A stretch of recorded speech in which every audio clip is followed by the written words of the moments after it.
Amados irmãos, graça e paz.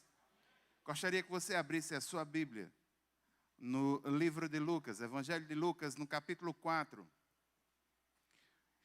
Estamos nos versículos 1 a 13, que versa sobre a tentação.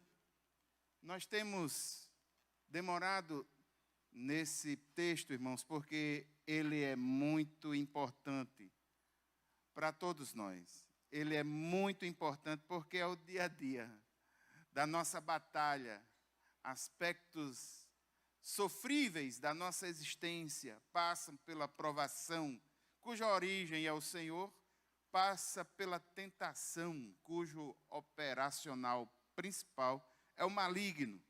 E nós já vimos aqui os versículos 1 e 2. No versículo 1 e 2 diz: Jesus, cheio do Espírito Santo, voltou do Jordão e foi guiado pelo mesmo Espírito no deserto durante 40 dias, sendo tentado pelo diabo. Nada comeu naqueles dias, ao fim dos quais ele teve fome. Ou seja, da água do batismo para o fogo da tentação.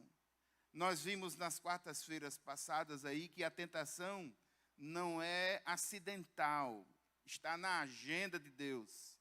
Jesus, ele está cheio do Espírito Santo e ele é conduzido pelo Espírito, e em Marcos fala impelido, o que dá mais força a essa condução. Ele está sendo impulsionado pelo Espírito Santo ao deserto. Depois de um momento de alegria, que foi o batismo, Jesus está sendo levado para ser provado. E aqui, irmãos, eu gostaria de lembrar justamente isso para cada um de nós. A vida é assim.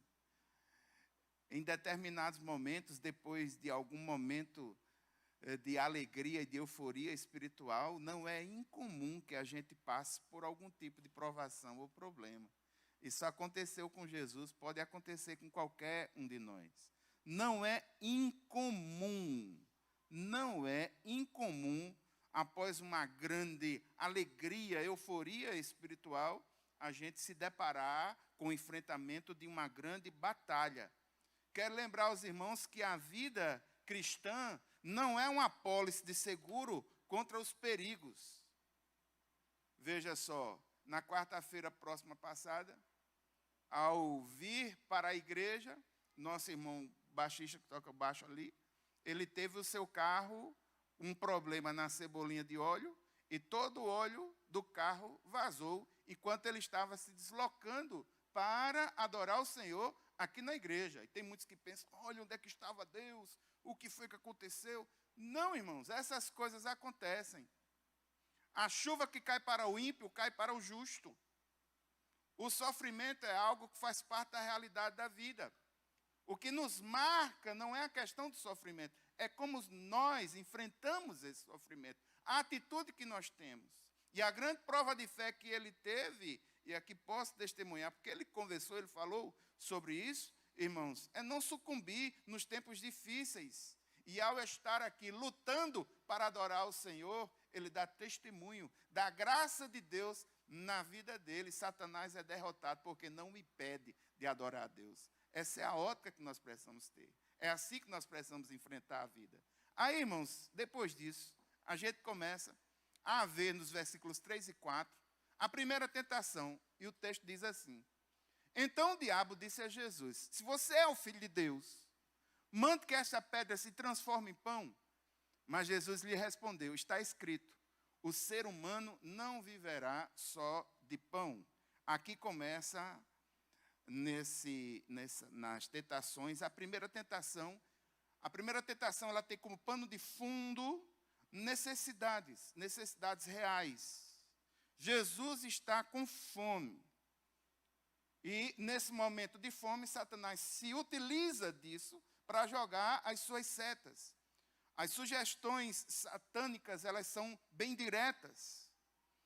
Por causa da santidade do segundo Adão, que é Jesus, ele chega para realmente acabar com ele. Eu quero lembrar, irmãos, que o diabo não é uma ideia subjetiva. O diabo não é uma energia negativa Quer lembrar os irmãos que o diabo é poderoso, ele é um anjo caído, é um ser perverso, ele é maligno, ele é assassino, ele é ladrão, e ele tem como principal arma a mentira. As sugestões satânicas também ocorrem conosco. E as sugestões satânicas aí para Jesus foram muito fortes mesmo. Para Jesus ela foi feita de forma direta.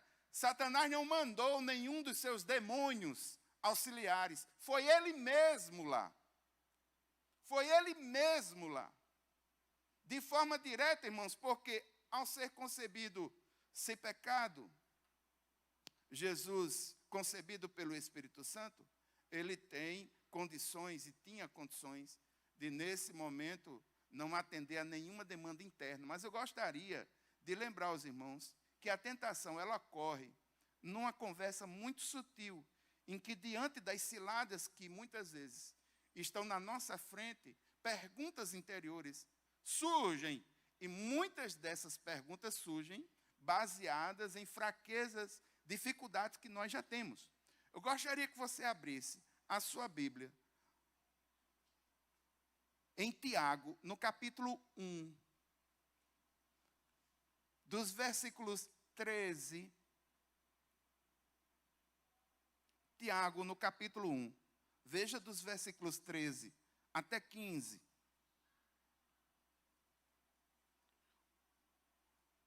O texto diz assim: ninguém, ao ser tentado, diga, sou tentado por Deus, porque Deus não pode ser tentado pelo mal, e ele mesmo não tenta ninguém. Versículo 14, ao contrário, cada um é tentado pela sua própria cobiça, quando esta cobiça o atrai e seduz. Então a cobiça, depois de haver concebido, dá à luz o pecado, e o pecado, uma vez consumado, gera morte. Então, irmãos, nesses momentos, no caso nós, seres humanos, nessas ciladas do inimigo, o inimigo não vai fazer cilada espiritual para que a gente caia em áreas que nós somos fortes, entenda isso. Ele vai armar as ciladas dele justamente em aspectos que ele observa do teu ser, da tua vida, do teu caráter, que ele sabe que você tem fraqueza exatamente ali. Esse diálogo, essa sugestão, essa conversa interior, ela é em cima de brechas, coisas são profundas, e Deus nos observa e nos conhece por fora e por dentro. Satanás não nos conhece por dentro, mas ele é um grande observador. E ele sabe de muitas de nossas fraquezas. E ele vai armar as suas ciladas em cima delas. Ele vai armar as suas ciladas, não é naquilo que você é forte espiritualmente falando. Não, ele vai armar a cilada dele naquilo que você tem dificuldade, nos seus pecados reincidentes. Para muitos já debaixo de algum tipo de força terrível, aquele tipo de pecado quase que como um cativeiro, que a pessoa tem dificuldade em lidar com aquilo. Tem muita gente que tem dificuldade. Tem gente que não tem dificuldade com dinheiro, mas tem dificuldade com pecados sexuais. Por exemplo, Davi, no Salmo 51, Davi vai dizer, o meu pecado estava sempre diante de mim. E o Salmo 51 foi um salmo em que ele compôs, a partir do momento que ele é denunciado por Natã, no relacionamento extraconjugal que ele teve com Batseba, a esposa do tenente dele. Davi não tinha pecado, irmãos. Davi não tinha dificuldade com questão de dinheiro. Agora, de mulher, tinha. Ele tinha muita dificuldade. Ele tinha dificuldade nos seus relacionamentos. O relacionamento familiar de Davi foi terrível. Ele foi um grande rei para fora, mas para dentro de casa ele teve várias fragilidades. Então, Satanás vai armar cilada para Davi, onde ele é forte? Nunca. Ele vai armar cilada para Davi, onde ele é fraco. Já Saul tinha outra dificuldade. A dificuldade de Saul era o orgulho. Saul era um cara orgulhoso, e a dificuldade que Satanás arma justamente em cima daquilo que ao homem, a fraqueza. E ele não está para brincadeira. Lutero diz uma coisa que é fundamental que saibamos. O inimigo, Satanás, ele luta contra o nosso espírito.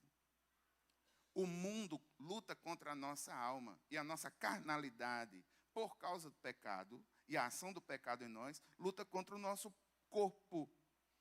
Então, o camarada está andando no meio da rua, passou aquela mulher bem boazuda, olhou a primeira vez, é coincidência. Olhou a segunda, é concupiscência. Se olhou com intenção má, com desejo mau no coração, já se transforma, aquele palco se transforma num palco do pecado. Então, nós precisamos ter muito cuidado. Isso é algo que tem a ver conosco. E no campo das necessidades, o pano de fundo das necessidades é um grande pano de fundo para Satanás enviar as suas sugestões. E essa conversa é uma conversa interior, é uma conversa terrível, profunda. Veja o que é que Satanás sugere para Jesus. Transforma essa pedra em pão. Tu és o Filho de Deus de fato. Olha, a primeira coisa, colocando alguma espécie de obstáculo na identidade de Jesus e no relacionamento dele com o Pai. Se realmente você é o Filho de Deus, então você tem poder para criar. Você tem a mesma natureza dele. Eu não quero nem que você crie nada. Eu só quero que você transforme. Transforme essa pedra em pão. Existe uma pergunta implícita nisso, irmão. Sabe qual é a pergunta? Para que tanto poder se você não usa? Para que esse poder todo se você não usa? Aí a resposta que Jesus dá, ela é fantástica e serve de ensinamento para nós. Primeiro, a resposta que ele dá baseado na palavra. Ele responde aquilo que está em Deuteronômio 8. E ele diz, o ser humano não viverá só de pão. Com essa resposta, Jesus mostra que a verdadeira vida depende não das necessidades materiais, mas da obediência a Deus, da obediência divina. Se Jesus tivesse atendido a demanda do maligno, se ele tivesse atendido a essa sugestão satânica, Jesus teria colocado as necessidades num plano muito maior do que a obediência dele a Deus. Então, qual é o raciocínio que a gente vê nesse diálogo?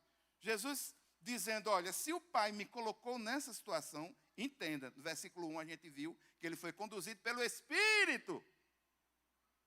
Se o Pai me colocou nessa situação, eu confio nele. Ele sabe o que é melhor para mim. Nem só de pão vive o homem. Eu vivo daquilo que sai da boca do meu Pai, que é a palavra. Aí, irmãos, nesse momento, Satanás deve ter percebido que Jesus não é como o primeiro Adão, o segundo Adão não é como o primeiro. Só que ele também percebeu duas coisas. Em primeiro lugar, no campo das necessidades, Satanás deve ter entendido que Jesus confia em Deus, confia no Pai. E o que é que ele vai testar agora? Ele vai testar os limites dessa confiança. Ele vai testar a extensão dessa confiança. Segunda coisa que Satanás observou é que a resposta que Jesus dá é pela palavra. E Satanás vai utilizar a palavra, inclusive, para tentar criar ou revestir de religioso um pecado. Nós vamos ver isso de uma forma muito forte hoje. Vimos a segunda tentação, depois das tentações baseadas em necessidades, surge agora uma tentação política. Agora entenda, política não no sentido ideológico, como hoje, e esse ano, sobretudo, muitos têm na sua cabeça. Não entenda isso. Entenda política como relações de poder. Entenda política na questão de que Satanás vai tentar Jesus em suas ambições, na busca que Jesus caia em um pecado pouco conhecido por nós, cujo título é porfia. O que significa porfia? Aquela busca, aquele anseio pelo poder, aquele anseio famigerado de estar na liderança do poder, aquilo que muitos poderiam chamar até mesmo de ambição, mas não uma ambição do seu sentido bom, a ambição do seu sentido ruim mesmo, aquele que faz de um tudo para estar no poder. Satanás vai tentar Jesus nesse sentido. Como? Veja só o que diz, dos versículos 5 a 8. Então o diabo o levou para um lugar mais alto e, no instante, lhe mostrou todos os reinos do mundo. Olhe para mim um momento. Veja que há um deslocamento, chamado deslocamento locativo, de lugar. Eles começam no deserto e agora Satanás pega no deserto e leva ele para um monte. Se você for comparar com o texto que está em Mateus, a ordem da segunda tentação e da terceira são diferentes por causa dos objetivos do livro. O livro de Mateus tem como objetivo mostrar que Jesus é o rei. Então ele termina com os reinos. No livro de Lucas tem o objetivo de mostrar que Jesus é o Messias mais universal, mais amplo, de um relacionamento mais íntimo, mais profundo, mostrando perfeita deidade de Jesus, mas também mostrando perfeita divindade de Jesus. E neste sentido, ele vai colocar o ápice das tentações no templo, para tentar mexer ou tentar mostrar justamente essa relação de intimidade de Jesus com o Pai, ou tentar quebrar essa relação de intimidade com Jesus com o Pai, de Jesus com o Pai. Essa é a diferença entre o texto em Mateus e o texto em Lucas.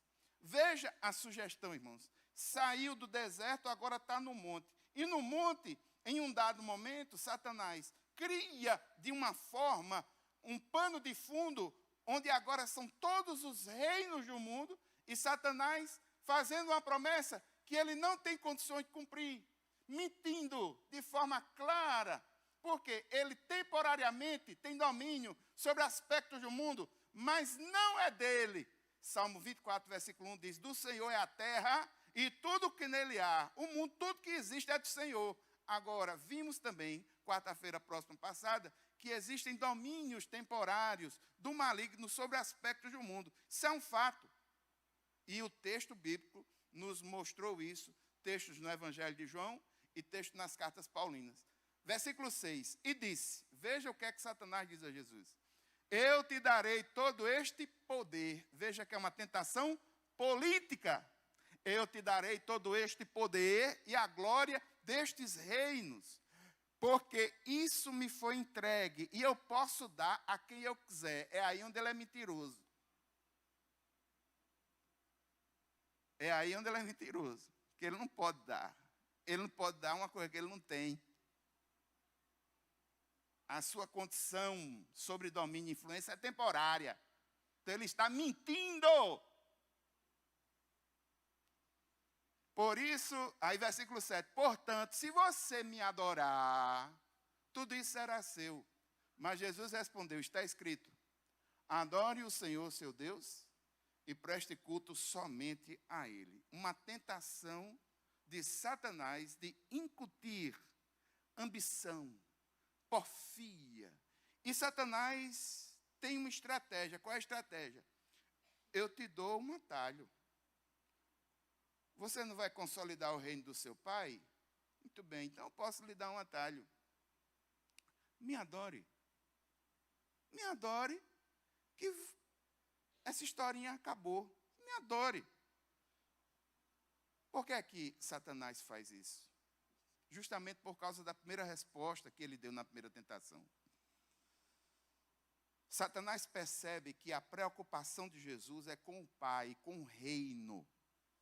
Um reino que deve ser consolidado pelo Pai, por Ele. É como se Satanás estivesse dizendo assim para Jesus, eu vou te dar o reino e eu evito que você passe pela cruz. Porque nós sabemos que para que esse reino seja estabelecido, o caminho da cruz é inevitável. A sugestão de Satanás é de um atalho terrível. Um reino de glória sem cruz. Ele usa a mentira. O diabo reivindica adoração aberta.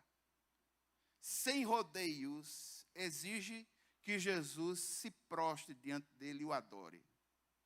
O diabo está propondo a Jesus a glória sem cruz, a exaltação sem renúncia, sucesso sem obediência a Deus. O diabo quer que o Criador se dobre diante da criatura. Ele não sugere a Jesus apenas desconfiar do Pai, desconfiar dele, mas apostatar do Pai, indo para um outro caminho. Aí como é que Jesus responde? Ele cita as Escrituras novamente, só que agora não é Deuteronômio 8 mais, é Deuteronômio 6.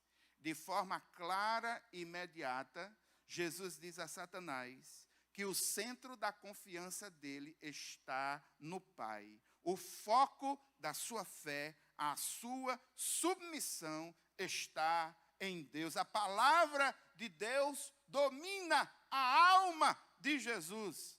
E aqui eu quero lembrar, irmãos, que essa é uma grande forma de verificarmos o caráter, a vida de alguém. A boca fala aquilo que o coração está. E nesse momento, cheio do Espírito Santo, Jesus pronuncia a palavra. Jesus fala a palavra. Ele não está dizendo como está, olhe, veja Deuteronômio, veja isso ou veja aquilo. Não, ele incorporou a palavra na alma, como diz o salmista. Guardei a tua palavra no meu coração para não pecar contra ti. Entenda isso, meu irmão, não é o conhecimento técnico da palavra, mas é a apropriação espiritual da palavra no teu coração, que vai fazer com que você vença pela palavra as tentações quando elas se colocarem diante de você. Foi assim que Jesus venceu. E agora, irmão, Satanás já vai perceber mais coisas com a segunda resposta. Primeiro, ou no sofrimento, ou na consolidação do reino. Sofrimento por quê? Porque na primeira tentação Jesus estava sofrendo fome. E agora é uma tentação política, consolidação do reino. Tanto em um quanto no outro, Jesus confia no Pai. E essa confiança ela é extrema. Não há espaço para dúvida. Não há espaço para direta ou indireta. Segunda coisa que Satanás pôde perceber. Mais uma vez, Jesus usou a palavra.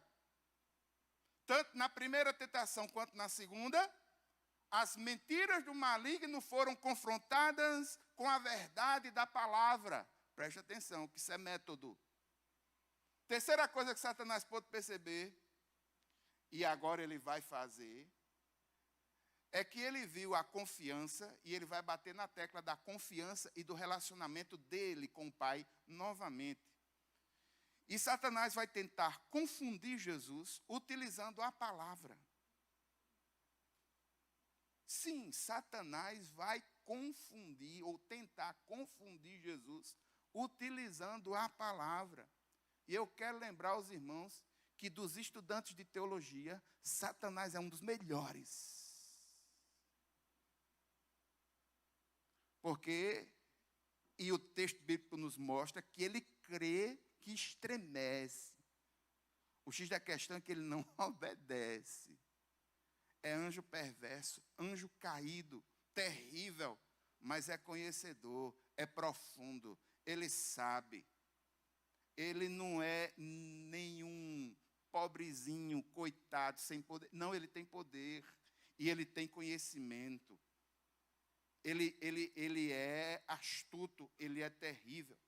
E agora ele vai retirar Jesus do pano de fundo do poder dos reinos e vai colocar no templo, na cidade santa, com o objetivo de mexer mais ainda com o relacionamento e a identidade de Jesus. A identidade, se ele é realmente o Filho de Deus, e o relacionamento que ele tem com o Pai, se é verdadeiro ou não. Satanás pensa que pode sensibilizá-lo, que pode desestabilizá-lo, mas ele vai levar outra lapada. A partir do versículo 9, o texto diz assim: então o diabo levou Jesus a Jerusalém, a cidade santa. Na cidade santa está o templo. Versículo 9 ainda. Colocou sobre o pináculo do templo e disse: se você é o Filho de Deus, olha aquela perguntinha chata, voltando de novo. Colocando dúvida no relacionamento entre ele e o Pai. Tentando mexer com a identidade de Jesus. Se tu és o Filho de Deus, jogue-se daqui, porque está escrito, aos seus anjos ele dará ordens a seu respeito, para que o guardem. Versículo 11. E eles o sustentarão nas suas mãos, para que você não tropece em alguma pedra. Irmãos, o que é que Satanás está fazendo? Satanás colocou ele no pináculo do templo. Você leu aí, pináculo. O que significa o pináculo? É um ponto parecendo uma espécie de uma pequena asa.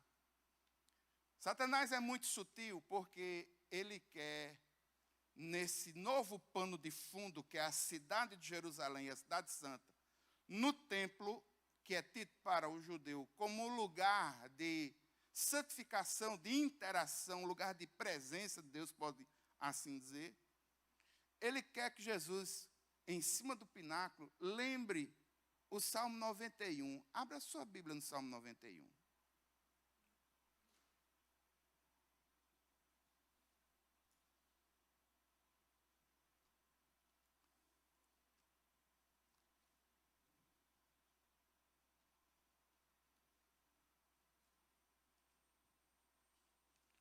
Pináculo significa pequena asa.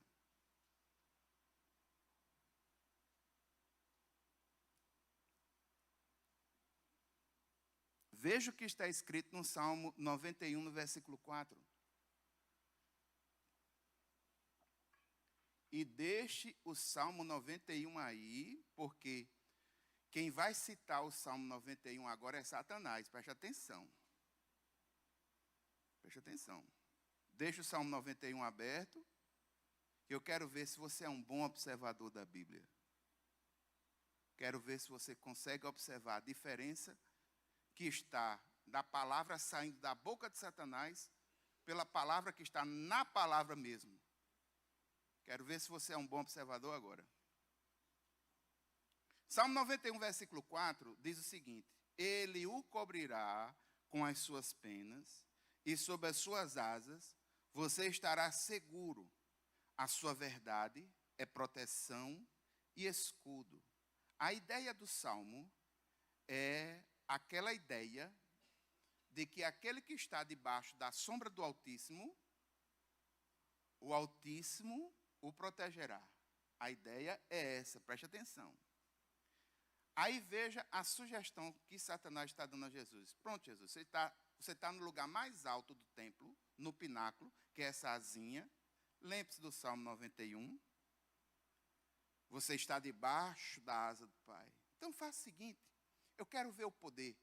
Jogue-se aí embaixo, porque o texto do Salmo 91 diz que se você se esbufelar daí de cima, lá embaixo, os anjos vão lhe pegar, você não vai ter problema nenhum. Deus vai cuidar de você. Veja o que é que ele está citando do Salmo 91. Ele está citando do Salmo 91, que você está com ele aí aberto, os versículos 11 e 12.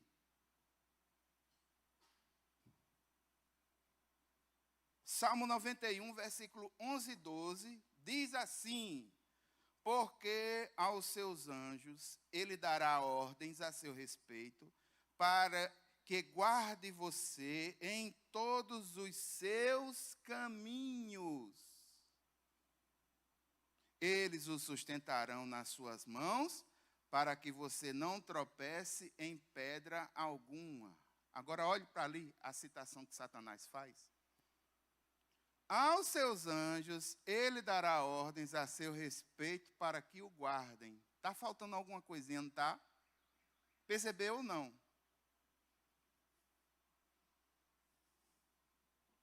O que está faltando aí é em todos os seus caminhos. Sim, pastor, o que é que isso quer dizer? Isso quer dizer, irmãos, que Deus não promete guardar em todos os caminhos, mas nos seus caminhos, nos caminhos dele. Eu vou dar uma prova bem simplesinha do que é que Satanás está fazendo. Irmãos, o texto no final do Evangelho de Marcos diz, tecnicamente falando, que aquele que está no Senhor Jesus haveria de beber veneno, se pegar no escorpião, não vai acontecer nada com ele. Vamos supor, irmãos, que em algum culto aqui, eu pegasse uma caixa de escorpião, botasse aqui na frente e dissesse assim: irmãos, eu vou provar que Deus está comigo, eu vou meter a mão aqui dentro desse escorpião aqui, e esse escorpião não vai acontecer nada, vai dar tudo em ordem, porque Deus me protege, Deus está comigo. Aí o cara mete a mão na caixa do escorpião e chora, porque picada de escorpião dói demais. Irmãos, o pecado aí é muito sutil, porque o pano de fundo é religioso. E o pecado aí tem a ver, irmãos, com arrogância, presunção. Tu é o filho do pai, então tu vai se jogar. Joga aí que eu quero ver os anjos te pegando e tal. Mas tem que ser nos caminhos do Senhor, da forma do Senhor, do jeito do Senhor, fazendo o que o Senhor manda, como o Senhor quer. Irmãos, já aconteceu comigo. Já aconteceu comigo. Livramento grande de Deus em cima de escorpião mesmo. No seminário, fui conversar com o diretor do seminário, na sala dele. Antes de entrar para conversar, abri a porta, botei a mão assim, no estrado da porta, botei a mão e fiquei lá, conversando com o cara, e uma coisinha bem gostosa aqui, na palma da minha mão, fazendo assim. Quando eu levantei a mão, irmãos, estava lá o escorpiãozão, aquele meu cor de goiaba, né? Cor de goiaba não, meu cor de cenoura, aquele amarronzadozinho, aquela coisinha assim. Chega, ele estava assim, ó. Dessa cor aí, ó, da chinela que a irmã está mostrando ali.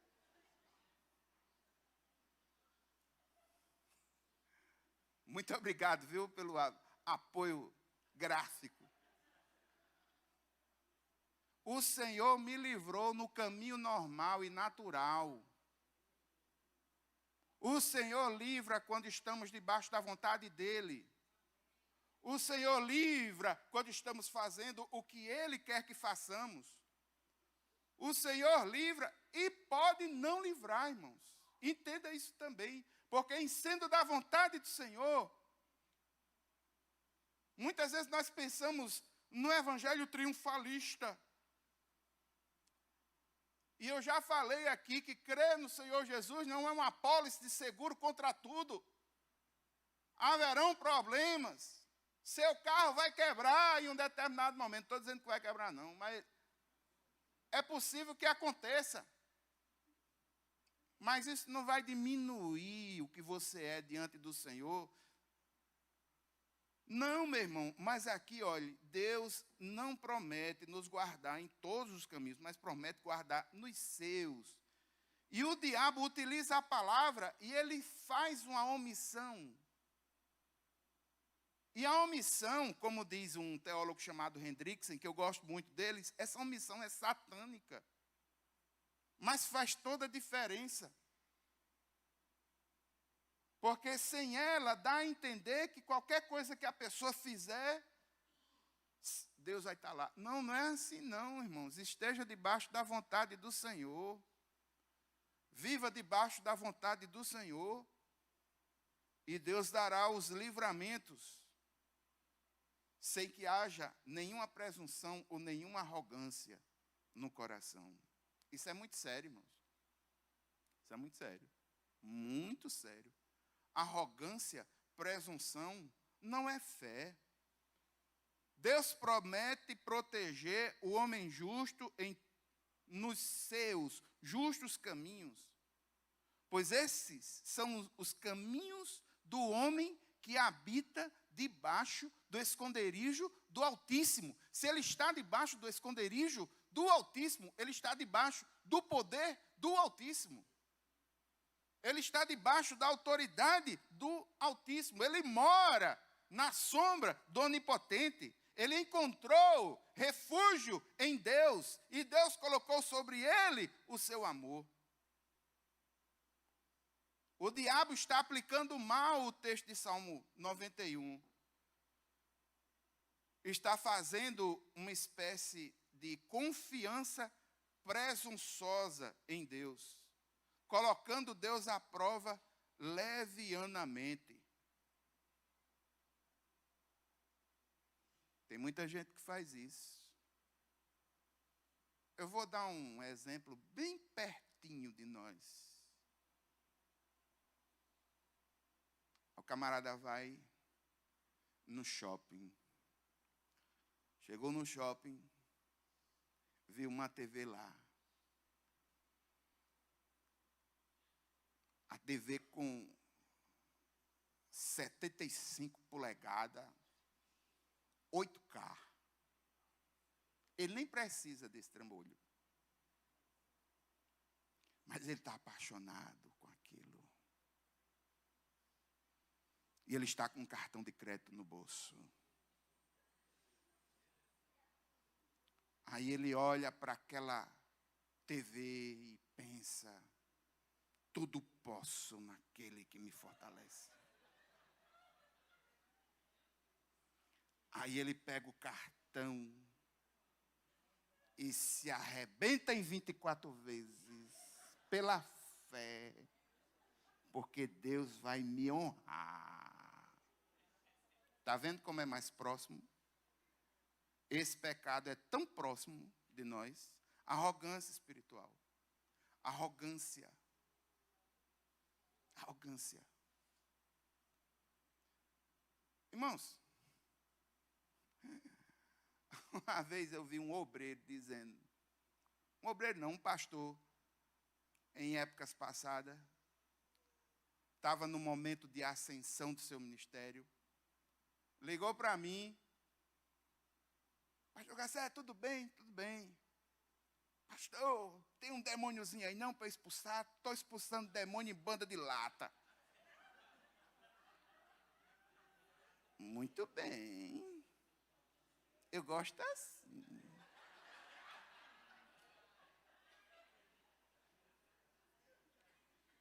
Pô, irmão, teve um que ele não expulsou. Teve um relacionamento extraconjugal com uma de suas ovelhas, quase acaba a igreja.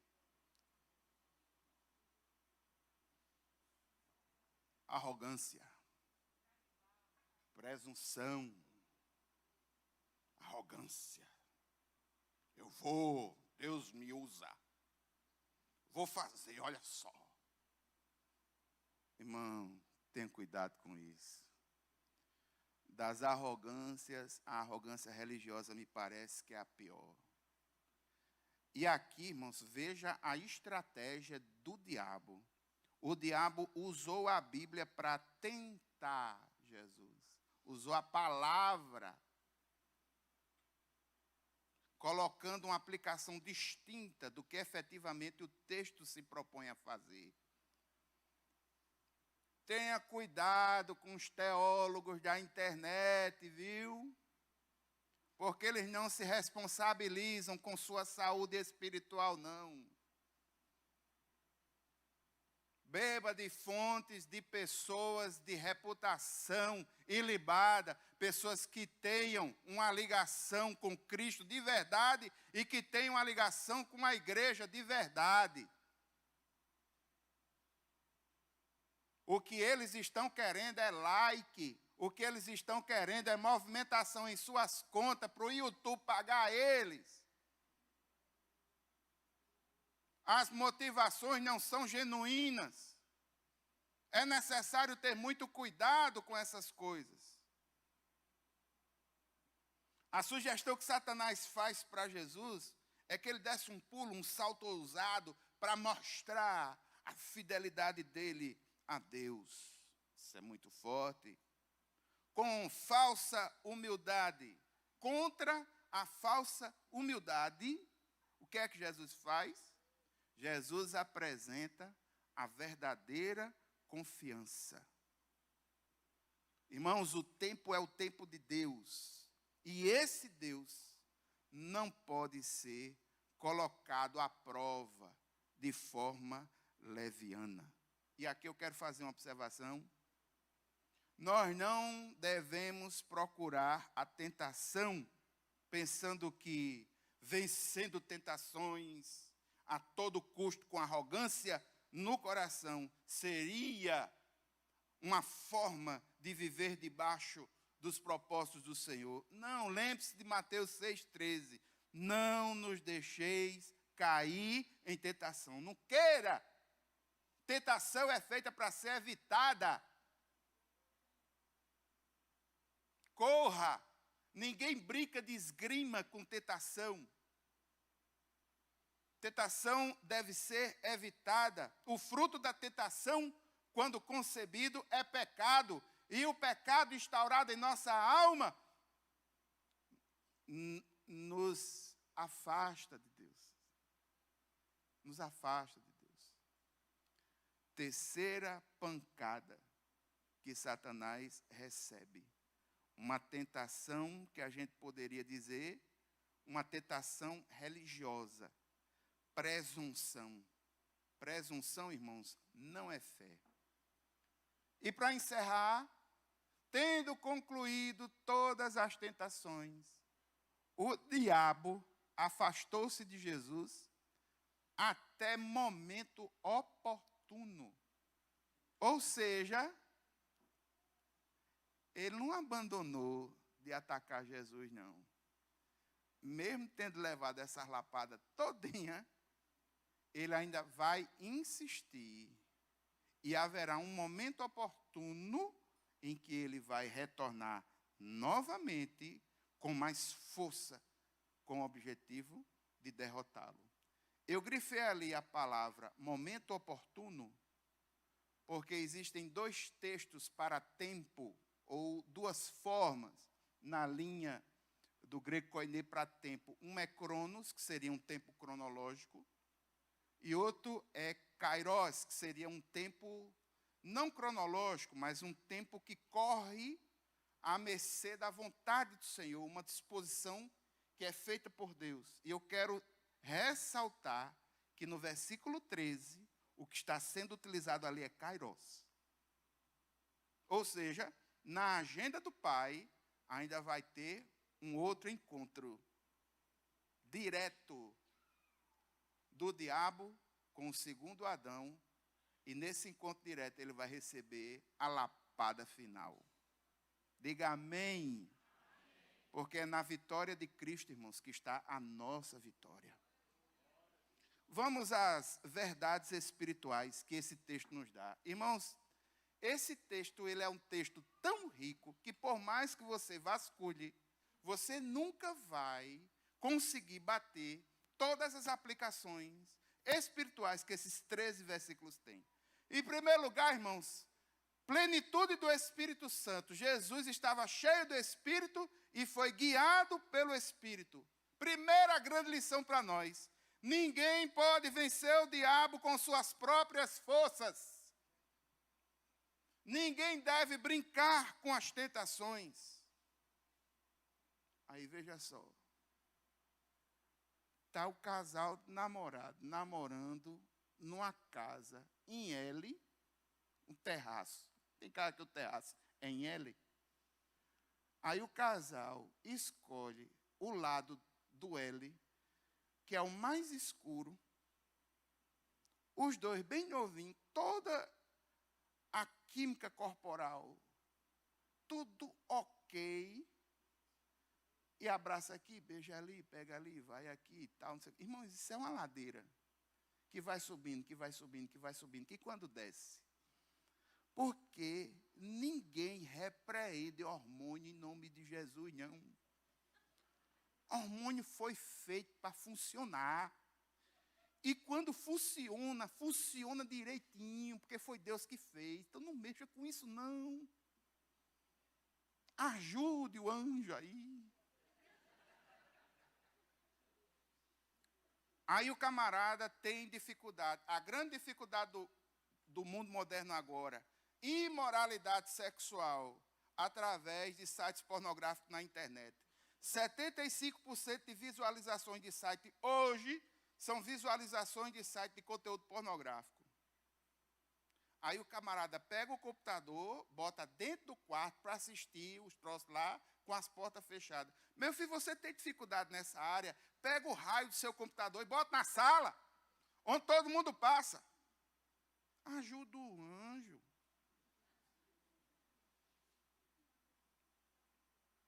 Mas o que está acontecendo, irmãos, é que muita gente sabe das suas dificuldades, sabe dos seus problemas, só que ao invés de fechar a porta, vai lutar contra o pecado como se ele tivesse força, como quem luta uma luta de esgrima contra ele. Nós lutamos contra o pecado, nos aproximando de Deus. Nós lutamos contra o pecado, nos aproximando do Senhor. Ninguém luta esgrima. Você não vê José argumentando com a mulher de Potifar. Não, o que ele faz ali é o que todo mundo deveria fazer. Ele fugiu. Aquela mulher era terrível, irmãos. E o esposo dela sabia. O esposo dela sabia. E ele foi pena de José. Porque um rei, sabendo de uma coisa dessa, se não tivesse reconhecido ele como alguém que, ou a esposa como alguém que pudesse fazer alguma coisa, tinha botado ele para morrer. Ele botou, foi numa prisão. Ele sabia. Ele deu foi tempo ao tempo. Ele sabia. José fugiu. Não é desmérito nenhum, irmãos, fugir. Quando o assunto é pecado. Se você não tem forças, não brinque com isso. Pecado não é feito para brincar. Pecado, meu irmão, é terrível. É aprisionador. Nos afasta de Deus. Nos paralisa. Nós estamos, na sociedade moderna, muito próximos dos conceitos de pecado. E isso está fazendo com que nós percamos o conceito de santidade de Deus. E diante do Senhor, irmãos, nós precisamos guardar a nossa vida para não pecar. Pecado é terrível. Segunda coisa, importância de jejum e de oração como disciplina espiritual. O texto mostra logo no início, Jesus era cheio, conduzido, guiado pelo Espírito Santo e estava no momento de jejum e oração. E ele teve forças. Essa disciplina espiritual foi capacitadora e ele venceu o ataque do inimigo. Terceira coisa, consciência de sua identidade diante de Deus. Você percebeu que Satanás constantemente tentava colocar dúvida no relacionamento entre Jesus e o Pai? Por 2 vezes, na primeira pergunta e na última pergunta, a gente vê ele tentando semear isso. Se tu és... Entenda isso, meu filho. Essa é a principal luta do maligno. Colocar uma brecha de dúvida no teu relacionamento com o Pai, na tua identidade como filho de Deus. Em Cristo Jesus, você é filho de Deus. Jesus é seu irmão, essa é a sua identidade verdadeira. Você não é um escravo do Senhor. Em que sentido? Um senhor déspota, sem amor, que ordena. Não, a primeira coisa a se ter ideia é de um relacionamento com um Deus que é Pai. Ele é seu Pai e você é filho. É identidade. Satanás haverá de colocar dúvida na nossa identidade e no nosso relacionamento com Deus. Nem se preocupe. Isso é o que ele faz. Satanás buscou desviar Jesus da missão dele. E Satanás vai tentar nos desviar do nosso andar com Deus, colocando barreiras no nosso relacionamento com ele. Última coisa ali, ó. A palavra de Deus foi arma de ataque. Aqui faz sentido falar em Efésios. Aqui faz sentido falar em armadura espiritual. Se lembra dela? O cinto da verdade, a couraça da justiça, calçar os pés com o evangelho da paz, capacete da salvação, o escudo da fé e a espada, o que é? A espada do Espírito é a... Aí a gente vê Jesus usando a espada do Espírito, a palavra. A palavra que está no seu coração. É importante que você tenha um relacionamento com a palavra. Não é só conhecimento técnico da palavra. É uma apropriação de alma da palavra. É verdadeiramente acreditar nela. Viver conforme os demandos, os princípios e as orientações dela. Todas as orientações que Satanás recebeu, todas as pancadas que ele levou, foram de Deuteronômio. Deuteronômio 8, Deuteronômio 6, 6:13, 6:16. Palavra. A palavra estava, e a palavra era, porque Jesus é a palavra. No princípio era o verbo ou o logos, o verbo era Deus, o verbo estava com Deus, o verbo se fez carne e habitou entre nós. Irmãos, nós temos a palavra escrita, que é a palavra, mas temos a palavra viva, que é Jesus, e o Espírito Santo de Deus que habita em nós. Nós temos mais elementos para vencer do que para perder. Agora, esse conhecimento da palavra ele tem que ser apropriativo, de alma, de coração. Não é só técnico, de cabeça, de entendimento, mas é sobretudo de fé, de apropriação da palavra, que é essa palavra que nos ajuda nos momentos difíceis. Irmãos, esse texto é tão rico, que todo cristão ele deve entender, e aqui eu quero dizer aos irmãos, e espere que em um determinado momento você vai sofrer tentação ou você vai ser provado. Quero lembrar que Deus prova a nossa fé. Quero lembrar que Satanás nos tenta. Quando Deus prova a nossa fé, o objetivo é o nosso crescimento. Quando Satanás nos tenta, o objetivo é a nossa queda. O objetivo é a nossa queda. Se Jesus sofreu tentações, nós também vamos sofrer. Então, eu acho interessante, quando a gente ouve algumas demandas religiosas, alguém dizendo, pare de sofrer. Não tem como. Não tem como, porque o sofrimento faz parte da vida. Agora, como é que você vai enfrentar isso? Aqueles que enfrentam, entendendo que estão debaixo da proteção do Altíssimo, enfrentam essas dificuldades de um jeito. E aquele que enfrenta as dificuldades da vida sem Deus no coração, eles têm uma forte tendência ao desespero. Agora, irmãos, em nome de Jesus, apegue-se no Senhor, nos momentos difíceis, seja de tentação, seja de proteção, de provação, Deus é a nossa base, Deus é o nosso refúgio. E esteja atento, porque, eu não sei se você percebeu, mas Satanás, ele não trabalha de todo jeito, não, ele tem método. Ele dava uma, esperava a resposta. Em cima daquela ali, formulava outra estratégia. Percebeu? Quantos perceberam isso? Satanás tem estratégia, irmão. O que é estratégia? Estratégia é um jeito de fazer as coisas. Ele tem a sua estratégia. A estratégia é bem definida, é bem determinada. Estratégia de guerra, exemplo. Tem a guerra que ocorre pelos aviões, tem a guerra lá pelos navios marítimos, tem a guerra com a infantaria aqui em terra, o soldado com... Aí vem o camarada com um avião no mar.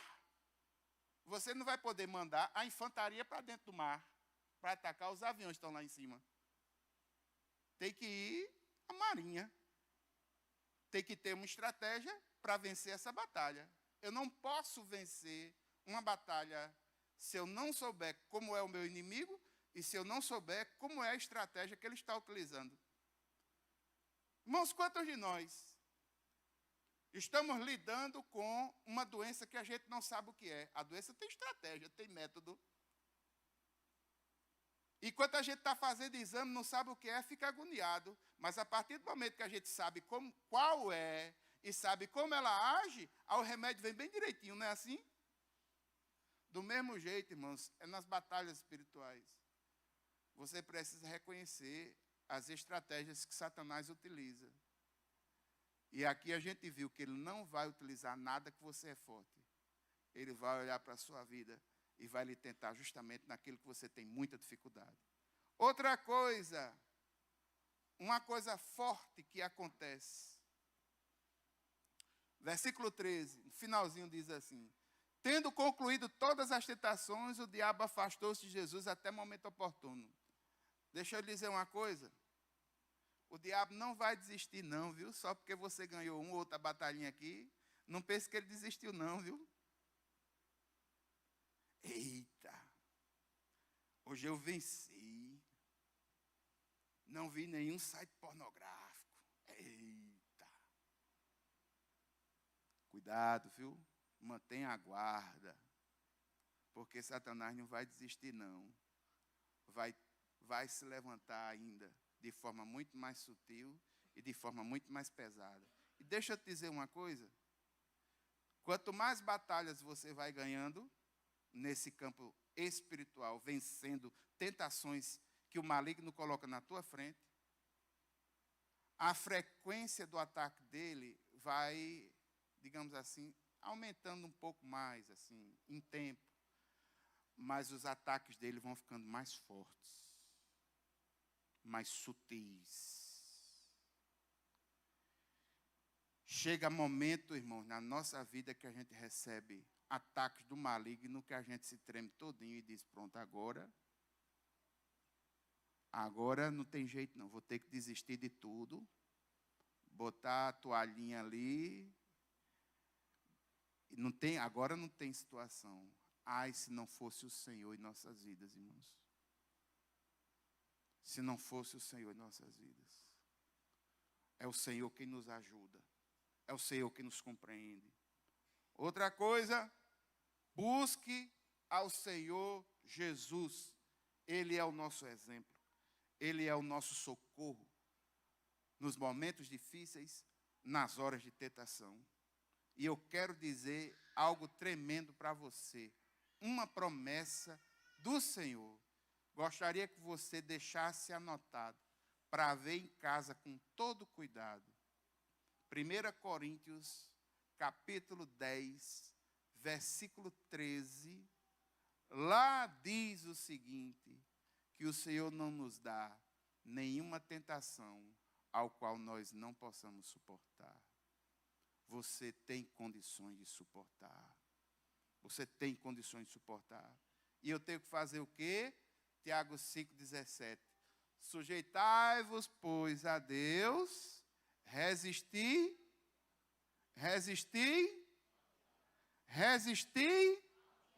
e Ele fugirá de vós. Se ficar, o bicho pega. Agora, se orar, o bicho corre. Amém? Irmãos, uma das coisas mais difíceis da vida cristã é justamente passar por essas questões. Seja tentação, seja provação, isso nunca é bom. Precisamos ter discernimento espiritual. Precisamos da ajuda do Senhor. As coisas aparecem para nós de uma forma muito sutil. Muito sutil, muito sutil. Quando a gente menos vê, estamos envolvidos em tramas, em questões, até mesmo dentro do ciclo religioso. Perceba que o pano de fundo de uma tentação tem como pano de fundo a questão religiosa. Está no templo, foi utilizada a palavra. nós precisamos ter muito cuidado. Irmãos, eu gostaria de, nessa noite, encerrar essa mensagem pedindo a Deus misericórdia por nossas vidas e clamando ao Senhor duas coisas: graça, para que a gente possa viver, discernimento e sabedoria para a gente tomar decisões. Muitas vezes nós estamos envolvidos, no ambiente de trabalho acontece demais. De uma hora para outra, uma confusão, e você está no meio. E são confusões pesadas que você pensa assim: rapaz, o que foi que eu fiz para gerar tudo isso?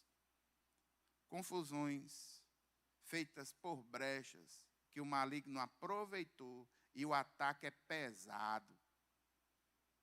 Tem que ter graça de Deus para suportar e sabedoria para tomar a decisão. Discernimento de Deus para fazer o que precisa ser feito. E manter a fé no Senhor inalterada.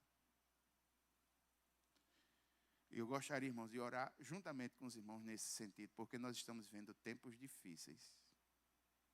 Tempos difíceis.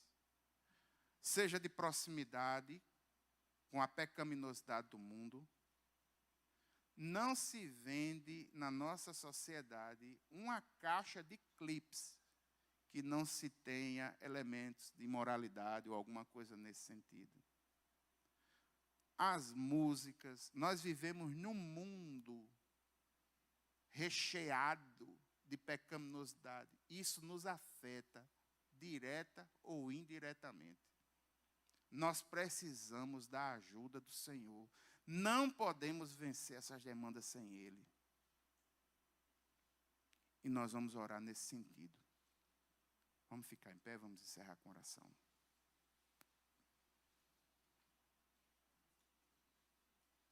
Pai eterno e santo, Deus poderoso, muito obrigado, Senhor, por essa noite. E eu quero te pedir, Deus, no nome de Jesus, baseado nessas grandes lições, clamamos a Ti, Senhor, que o Senhor nos dê graça para suportar o que nós estamos vivendo no mundo atualmente.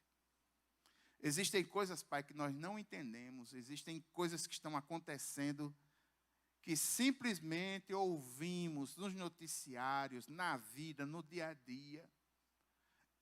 Meu Pai, coisas terríveis têm acontecido na nossa sociedade, ao ponto de um pai intentar contra uma filha, no estupro praticamente, matá-la. Isso causa em nós repugnância. O pecado que está no mundo é terrível, Pai, mas nós vivemos dentro dele.